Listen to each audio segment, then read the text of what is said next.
E o Natal está chegando e o que muitas crianças esperam nesta data são os brinquedos. O que muitos não sabem é que eles são responsáveis por estimular o desenvolvimento cognitivo e motor da criança. Mas a grande variedade de produtos no mercado deixa os adultos bem confusos na hora de escolher o mais indicado para cada idade. Então, para te ajudar nessa tarefa, recebemos hoje aqui no estúdio a psicóloga Gisela Monteiro. Tudo bem, Gisela? Tudo bem, Vanessa. Bom dia, obrigada pela sua presença. Eu que agradeço. Eu queria começar falando qual a importância do brinquedo durante o desenvolvimento da criança.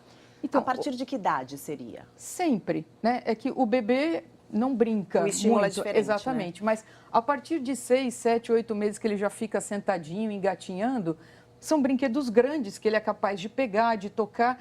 E todo o desenvolvimento até os 2 anos é o que a gente chama de sensório-motor. Então, ele tem que ter o contato sensorial e ver a movimentação e interagir. Isso é bastante importante. E o som, o cheiro, tem alguns brinquedos que soltam um cheiro, que tem som, isso também é importante para o desenvolvimento, até cheiro... depois dos 2 anos? Isso, o cheiro nem tanto, mas o som é o que atrai, a cor, a forma, né? Então, a gente fala que o desenvolvimento, ele é até o fim da vida, né? Adultos também se desenvolvem intelectualmente, mas as crianças, elas têm capacidades diferentes. Então, tem que ser brinquedos adequados à capacidade dela. Por exemplo, uma criança que não anda, não tem cabimento, você dá um carrinho de empurrar. Sim, né? Tem que ser de acordo com a idade. Exatamente. Né? E isso vem sempre especificado também na embalagem A dos maioria produtos, deles né? vem, ajuda bastante. E é bom obedecer aquela faixa etária. Por exemplo, quebra-cabeça. Eu acho sempre um brinquedo, um jogo bacana. E tem de 4 peças para crianças pequenas, de 8, de 20, e está sempre indicada a idade, até para adultos, de 500, 1000, né? O quebra-cabeça é bom para quê, no caso? Para memória, para concentração? Ele tem uma função importante de concentração. Eu, particularmente, sou fã de... Quando eu estou de férias, eu não penso em nada. A pessoa fala, mas você pode ficar pensando e montando, mas... Para mim, relaxa muito. Eu também gosto bastante. A gente tem uma pergunta pelo Twitter, vamos dar uma olhadinha? Pode colocar na tela? Se existe uma idade para começar a dar brinquedos eletrônicos para criança, como o bendito videogame, né? Que a gente sabe que muita gente... Videogame é o celular. Pois é tablet, é celular.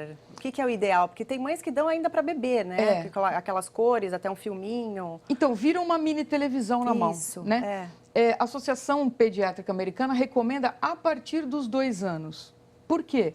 Porque ele fica com uma coisa pequenininha na mão, passivamente assistindo. Sim. Quando ele deveria, a criança, deveria estar circulando, andando, se mexendo, brincando, gastando energia, encaixando, subindo, descendo. O desenvolvimento motor, ele é global, de membros inferiores, superiores, e não ficar paradinho, sentadinho, olhando algo passivamente, né? A Gisela, ela trouxe alguns exemplos de livro. Vamos dar uma olhadinha lá, Gisela, que eu acho que é importante a gente mostrar, porque tem vários tipos de livros para várias idades. Eu queria que você mostrasse para a gente algumas opções. Pode ficar aqui, por favor, para a gente poder mostrar.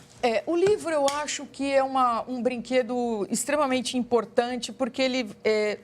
Quem aprende a ler, a gostar de ler, isso é algo que você leva para a vida inteira. Então, um jeito de você se entreter, se concentrar, né? Começa com isso aqui, que é um livrinho de banho, que a gente chama, que é um livrinho de plástico para a criança ficar durante o banho, na banheira, brincando, batendo. Ou seja, o contato com o livro é bastante importante. E sempre muito colorido, né? A gente colorido, grande, né? Figuras grandes, colorido.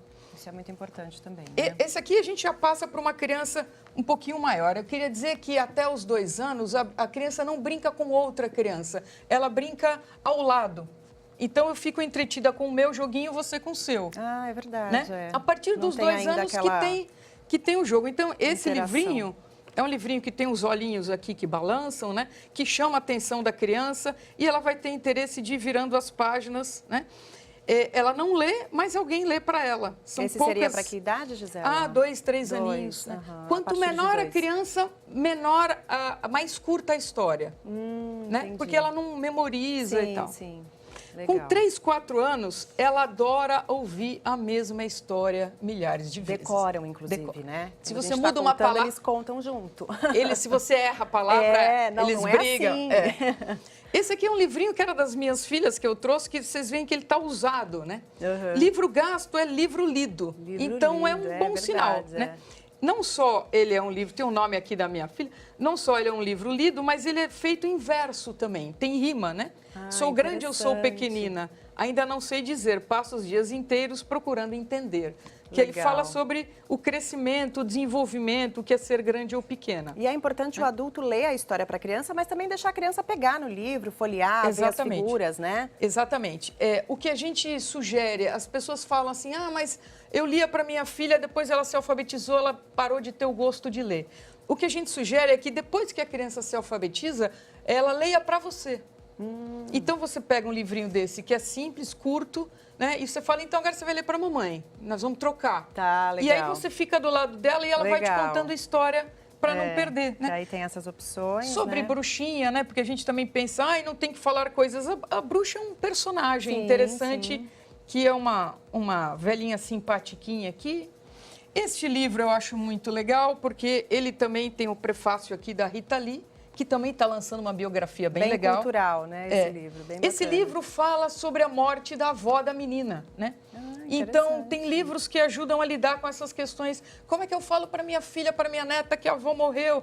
Então, a avó vira uma estrela e ela conta toda a relação, a história dela com a avó. Através do livro a gente consegue ensinar muita coisa, né? Passar muitos recados para a criança. Ajuda bastante. Esses aqui para criança um pouco maior, esse aqui da Adriana Carranco, uma jornalista santista, que conta a história da Malala, mas aí você vê que tem uma quantidade de texto maior, né? Já é para crianças mais velhas, exatamente. Né? Quantos anos mais ou menos, José? Já uns 8, 9, 10. Né? Isso aqui é o Tintim, é um clássico, né? Que é um livro de figuras, de quadrinho, que também adultos leem, né? Esse livro aqui, um dia minha filha não tinha que ler, meu marido falou, você quer experimentar o Tintim? É uma coleção enorme. Legal. Gibis são legais. Gibis, né? legal. Da Mônica, sou do tempo do tio Patinhas, de outras coisas, né? E esse aqui também é um livro maior, dura, pesado. Né? Maior. Esse aqui, Os Mais Belos Contos de Fada. Isso aqui é um clássico. Então, sendo clássico, ele tem... a minha filha ganhou também, tem até dedicatória aqui. E tem as histórias clássicas com ilustrações bonitas. Então... Aí já é para criança mais velha para criança mais velha, ela pode ler... Aqui, também, adolescente, né? Não tanto. Ainda não. Não, acho que 9, 10 anos. Pré-adolescente e adolescente gosta de fadas, de coisas fantásticas. Os meninos gostam desses mundos do Senhor dos Anéis, da fantasia. E o que é desejável é que as crianças tenham acesso aos livros, que elas vão junto na livraria e elas adquiram gosto próprio. Tá aí, então uma ótima dica de presente de Natal, quem ainda não comprou, vamos lá, gente, vamos comprar livro para a criançada, que é sempre importante, né? E Gisela, muito obrigada pela sua presença, pela sua entrevista. Eu que agradeço. Uma boa tarde para você. Tchau, tchau.